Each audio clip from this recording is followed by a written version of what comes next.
Hello, dear viewers.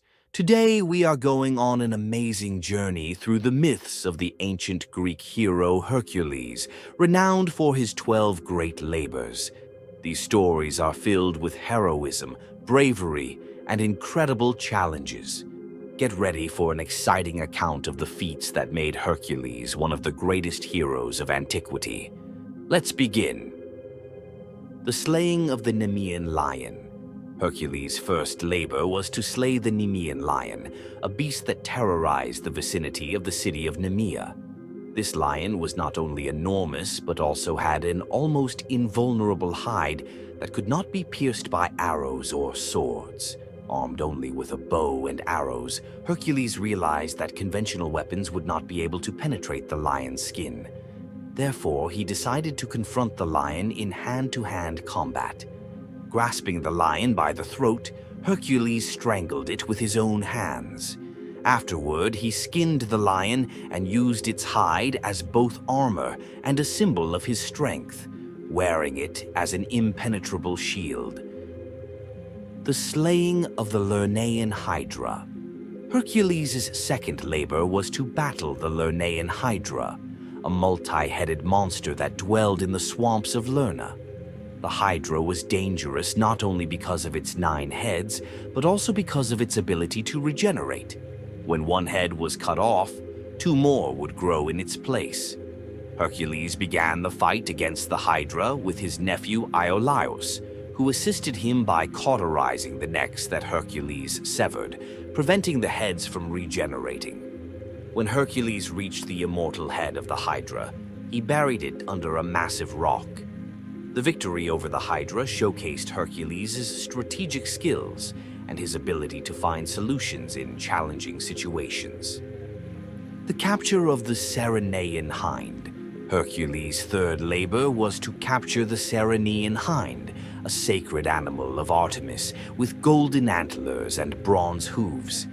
The hind was incredibly fast and graceful, making it difficult to catch. Hercules spent an entire year pursuing it, using his agility and patience. Finally, he managed to capture the hind and bring it to King Eurystheus. Although the hind was too valuable to be killed, Hercules demonstrated his ability to overcome obstacles to achieve his goal.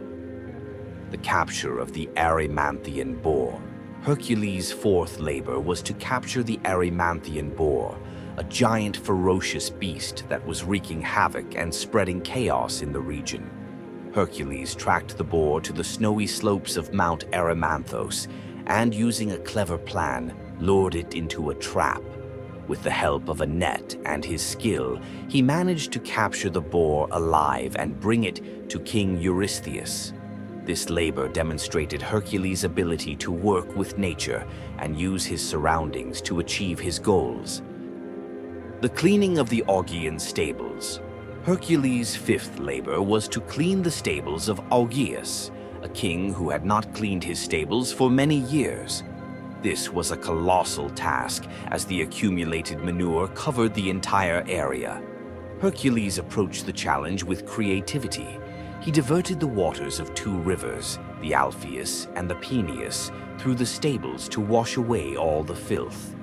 This labor required not only Hercules' physical strength, but also his ability to solve problems using unconventional methods. The driving away of the Stymphalian Birds. Hercules' sixth labor involved driving away the Stymphalian Birds, terrifying creatures with bronze feathers that attacked people and destroyed crops. Hercules used rattles crafted by Hephaestus to scare the birds. The sound of the rattles was so loud and frightening that the birds flew away from their nests and ceased to harm people.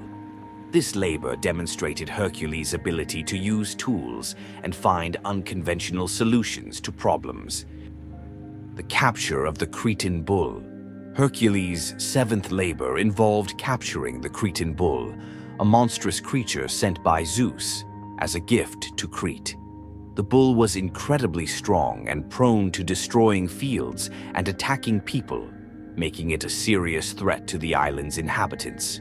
Hercules faced numerous challenges on Crete, as the bull was extremely dangerous and elusive, complicating its capture. Hercules spent considerable time tracking the bull through dense forests and rugged mountains where it was hiding. Using his remarkable agility and strategic thinking, Hercules managed to outwit and capture the bull. He employed various methods and techniques to immobilize the animal. With the captured bull, Hercules embarked on a difficult journey back to Greece. The path was challenging due to wild animals and treacherous routes, but Hercules displayed patience and determination. Upon returning, he presented the bull to King Eurystheus, thus completing the task. This labor showcased not only Hercules' physical strength, but also his ability to overcome significant challenges. The stealing of the Mares of Diomedes. Diomedes was a king who owned horses that fed on human flesh. Hercules was tasked with stealing these mares and bringing them back to Greece. Hercules overcame numerous obstacles and battles to achieve his goal. He defeated Diomedes himself, freed the horses from their horrific habit, and returned them alive. This labor demonstrates not only Hercules' physical strength, but also his bravery in combating cruelty. The acquisition of the Girdle of Hippolyta. Hercules' ninth labor involved obtaining the Girdle of Hippolyta, the queen of the Amazons. The girdle was a magical artifact symbolizing her power and strength. Hercules journeyed to the land of the Amazons to complete this challenging task. Initially, Queen Hippolyta welcomed him amicably and was willing to give up the girdle without a fight.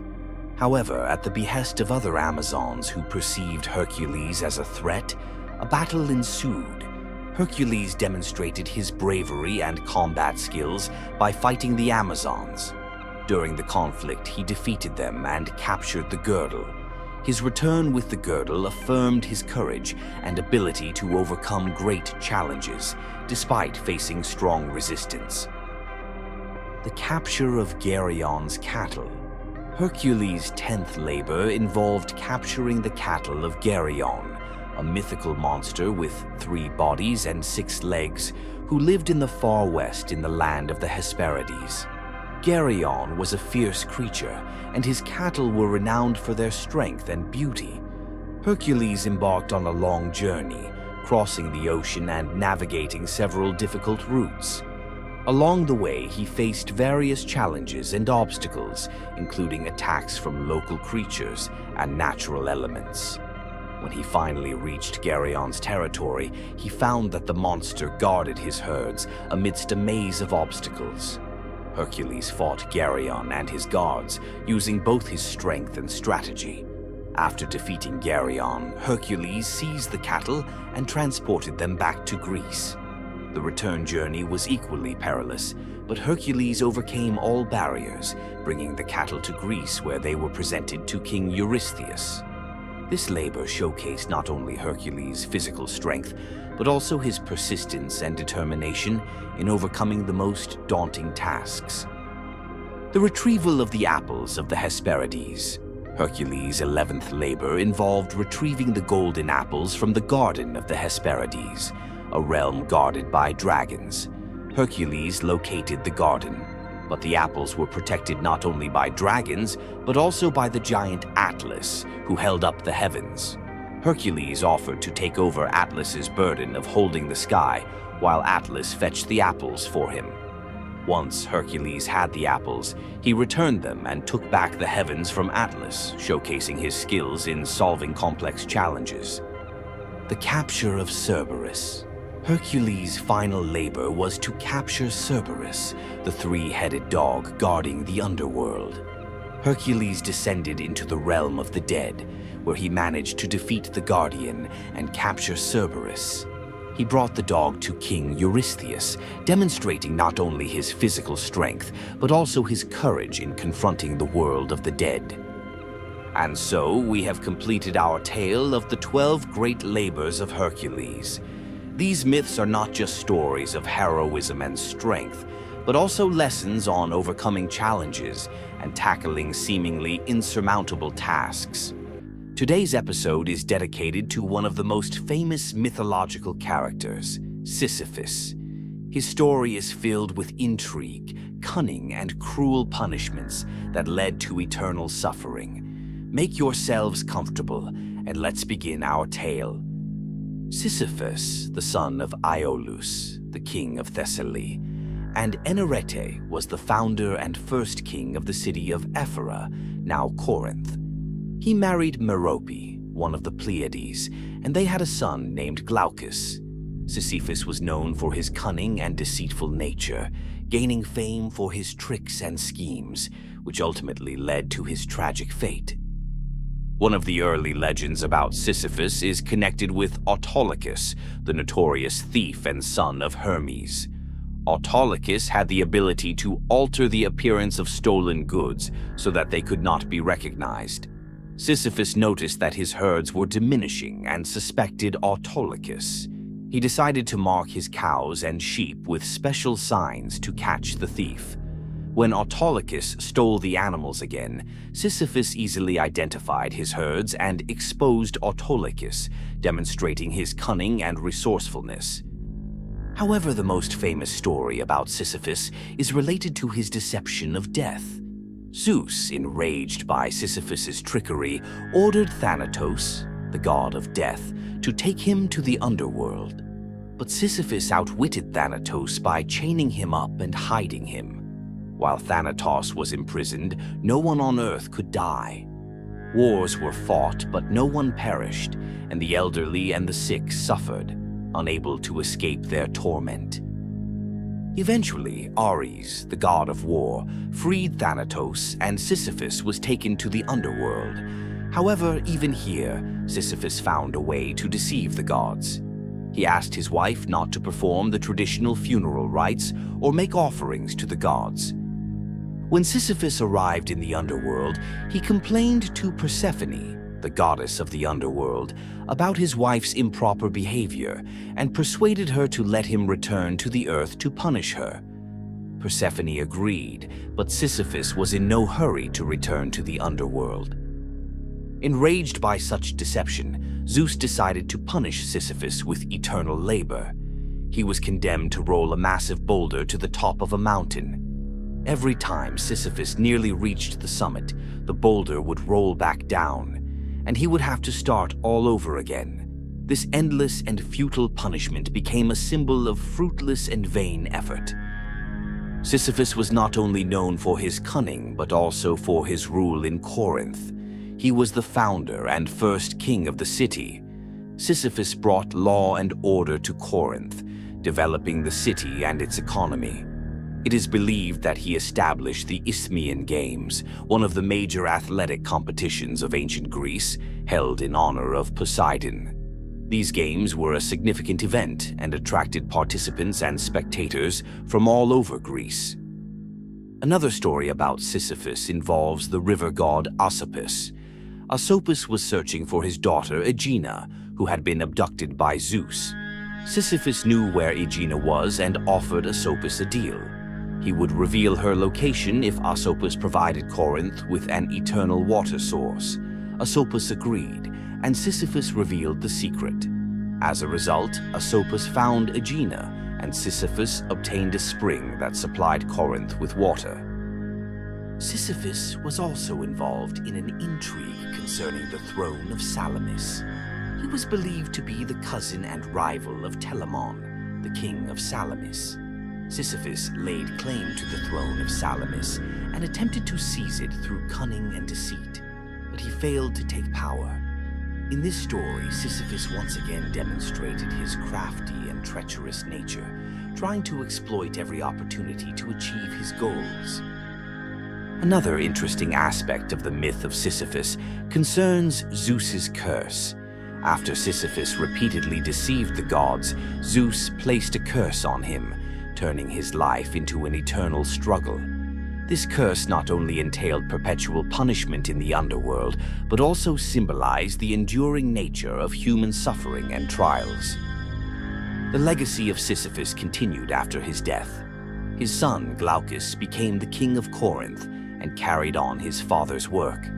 However, Glaucus met a tragic end, being killed in a chariot race. His death is also linked to the curse hanging over Sisyphus's lineage, which continued to haunt his descendants. In one version of the myth, Sisyphus was aided by Hermes, the messenger of the gods. After Thanatos was freed from his chains, Zeus sent Hermes to personally escort Sisyphus to the underworld. Hermes, being the god of trickery and deceit, was the only one capable of overcoming Sisyphus's schemes. In this version of the myth, Sisyphus was unable to deceive Hermes and was sent to his eternal punishment. This myth emphasizes the inevitability of death and the impossibility of cheating fate. Merope, the wife of Sisyphus, was one of the Pleiades, the daughters of Atlas and Pleione. Legend has it that Sisyphus took great pride in his marriage to a goddess and often boasted about it. This provoked the anger of the gods, as Sisyphus was overstepping the boundaries between mortals and immortals. This myth underscores the theme of hubris and its consequences, illustrating that even great achievements can lead to downfall if they are rooted in arrogance. Sisyphus not only ruled Corinth, but also founded it. Legend has it that the city was established at the site where Sisyphus saw an eagle, a symbol of Zeus, and interpreted this as a sign of divine will. Sisyphus built the city with strong walls and beautiful temples, dedicating it to the gods. This myth highlights the importance of religion and divine intervention in the lives of the ancient Greeks, as well as the cunning and resourcefulness of Sisyphus, who always sought signs and omens to guide his actions. In the underworld, there was the river Lethe, whose waters granted forgetfulness. Legend has it that Sisyphus, aware of his fate, tried to drink from Lethe to forget his sufferings. However, the goddesses of fate did not allow him to do so, leaving him in eternal awareness of his torment. This myth underscores the theme of memory and suffering, showing that forgetfulness can sometimes be a mercy, which Sisyphus was denied. The myth of Sisyphus is not just an ancient legend, but a profound metaphor reflecting aspects of human existence. His story teaches us about resilience, perseverance, and finding meaning in life despite its challenges. Sisyphus reminds us that every day has significance and that even the most arduous tasks can bring satisfaction and joy. Thank you for joining us today and delving into the world of ancient Greek myths and legends. The story of Sisyphus is a reminder of the strength of the human spirit and our ability to find meaning even in the most challenging circumstances. If you enjoyed this episode, don't forget to like, subscribe to our channel, and hit the bell to not miss new videos. Share this video with your friends and leave your comments. Your feedback is very important to us. See you next time, and may each day bring you joy and new discoveries.